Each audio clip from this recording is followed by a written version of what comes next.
Hello friends, let us discuss this GS3 mains answer. Analyze India's efforts in bringing the gaps in forward and backward integration across the value chain in livestock breeding. Now इस model answer में आपको कुछ extra चीज़ें बताई गई हैं, but जो actual answer होगा उसको आपने कैसे फ्रेम करना है मैं आपको बताता हूँ। सबसे पहले तो आपने भारत के लाइवस्टॉक सेक्टर के बारे में डेटा पॉइंट रख देना है सामने, और बहुत ही क्रूशियल इसमें डेटा देना है क्योंकि आपसे इंडिया के प्रेजेंटली जो बैकवर्ड एंड फॉरवर्ड लिंकेजेस हैं और लाइवस्टॉक ब्रीडिंग है उसके बारे में एक एनालिसिस मांगा है।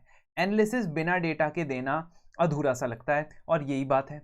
इसीलिए आप बताएंगे कि लाइवस्टॉक सेंसस जो हर 5 साल बाद होता है उसके हिसाब से भारत में लाइवस्टॉक पॉपुलेशन सबसे ज़्यादा है वर्ल्ड में। एंड सेकेंड फैक्ट आप ये बताएंगे कि India is the top milk producer in the world from last so many years.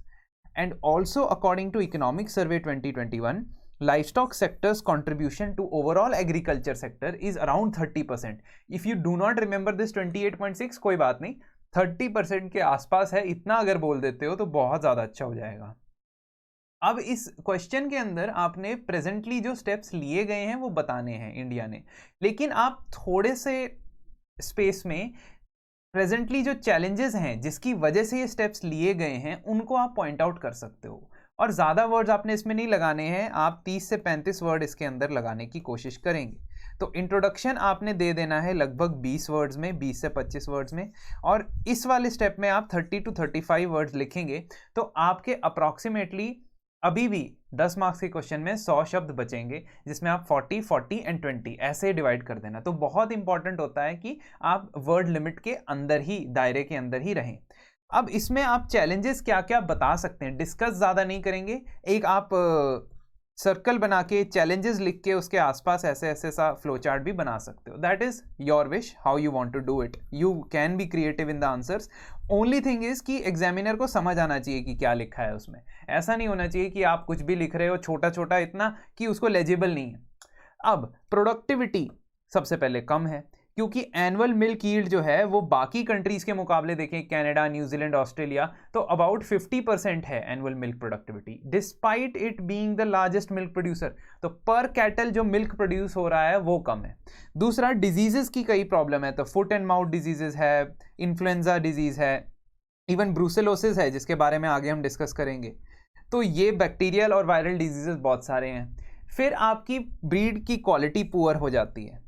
So because preference of hybrid breeds is there, disease होने की वजह से और कंजर्वेशन ऑफ इंडिजीनियस ब्रीड्स ना होने की वजह से, मतलब यहाँ की जो लोकल ब्रीड्स हैं उन लोगों को, उन ब्रीड्स को काफ़ी ज़्यादा नुकसान हो रहा है।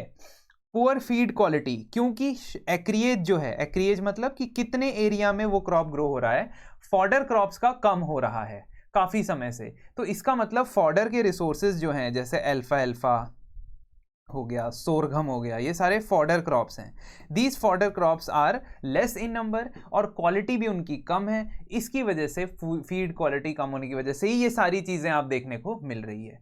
Then because there are less infrastructure in food processing, तो लाइवस्टॉक का जो आउटपुट रहता है वो या तो वेस्ट हो जाता है या अनप्रोसेस्ड रहता है, जिसकी वजह से ये सेक्टर जो है प्रोडक्टिव नहीं हो पाएगा।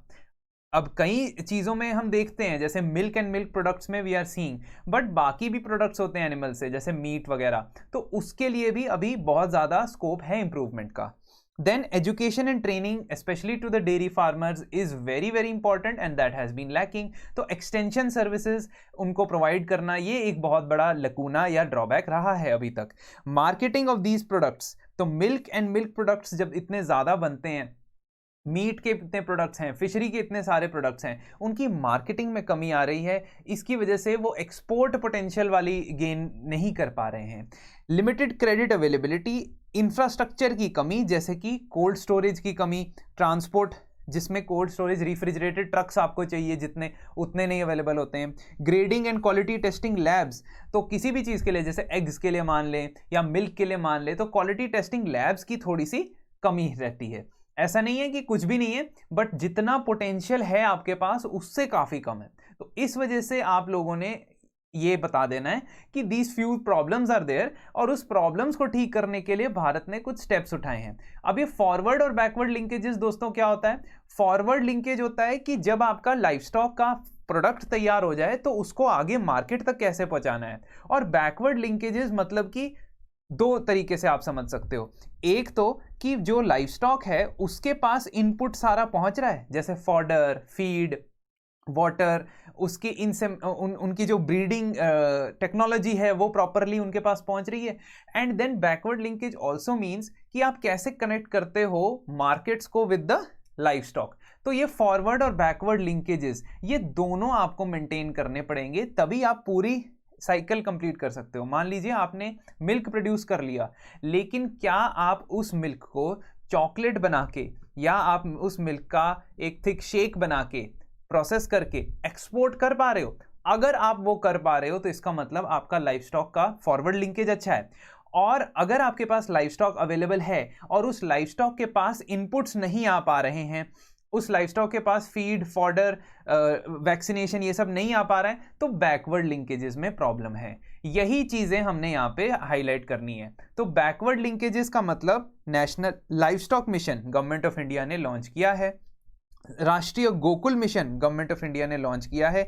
राष्ट्रीय Gokul mission is exclusively for indigenous bovine breeds. Bovine breeds का मतलब बोथ काउज एंड बफेलोज, ठीक है, for increasing the milk production. और इनकी जो इंडिजीनियस वैरायटीज हैं उनके अंदर आर्टिफिशियल इंसेमिनेशन करवा के उनकी ब्रीड की क्वालिटी को इंप्रूव करना, यही इसका मिशन है। ये नेक्स्ट स्टेप में भी आप देख सकते हो, नेशनल आर्टिफिशियल इंसेमिनेशन प्रोग्राम।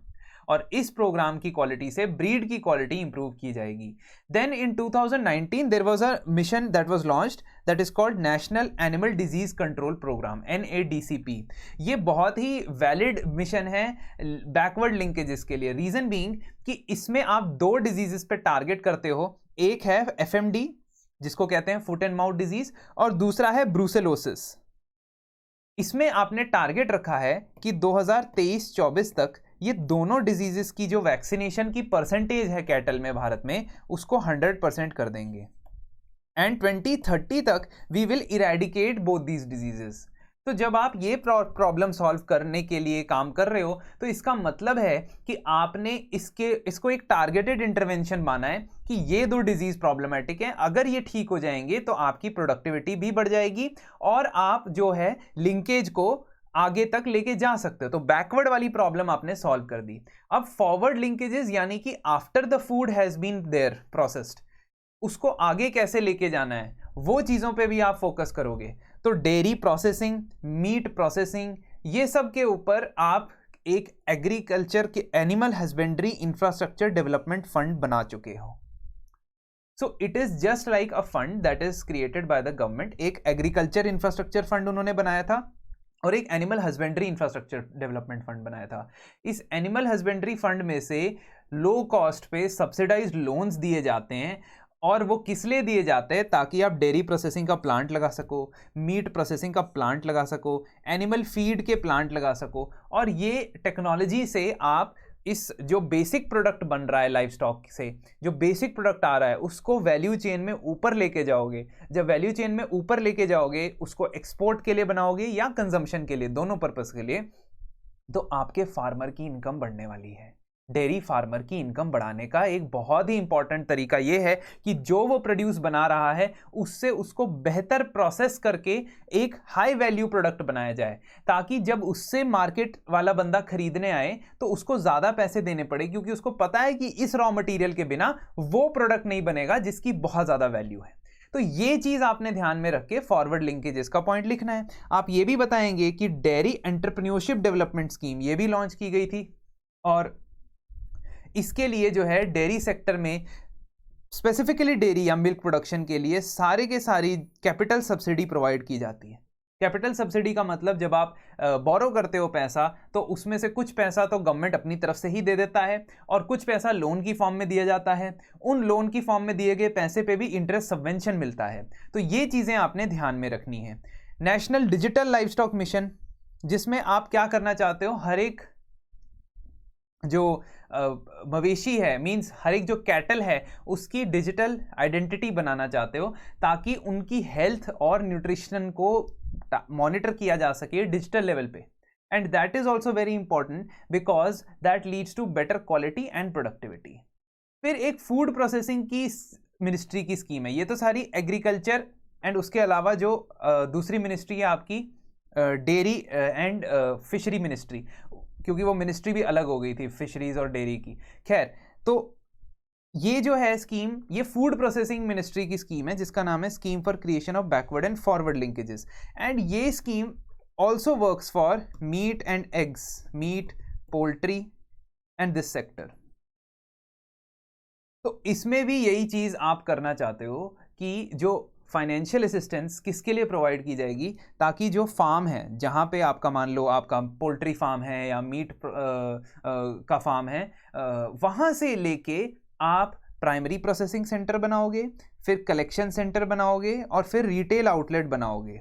और इसके लिए फंडिंग प्रोवाइड की जाती है, यानी कि इसके लिए आपको लोन प्रोवाइड किया जाता है under this scheme of backward and forward linkages. तो इस तरीके से आपने ये एनालाइज किया कि देश के अंदर सरकार ने किस तरीके के कदम उठाए हैं इस लाइवस्टॉक ब्रीडिंग को इंप्रूव करने के लिए। एंड में आप छोटा सा कंक्लूजन, ज़्यादा बड़ा नहीं, छोटा सा कंक्लूजन लिखोगे कि आगे जाते हुए these things should be our focus areas. तो ये पॉइंट लिख देना, आप पूरी एक्सप्लेन करने की ज़रूरत नहीं है क्योंकि हमने पहले कुछ वर्ड्स यूज़ कर लिए थे। तो आप ये बताएंगे कि by improving productivity, by timely credit availability, by research extension and by marketing facilities, all these unutilized export potential can be utilized, and when it will be utilized we will be able to increase the farmer income. That is the purpose. ये core purpose नहीं भूलना है कि farmer की income कैसे increase की जाए। इस तरीके से आपका आंसर कंप्लीट हो जाएगा और आप इसमें एक बहुत ही एवरेज से भी ज़्यादा नंबर ले आएंगे।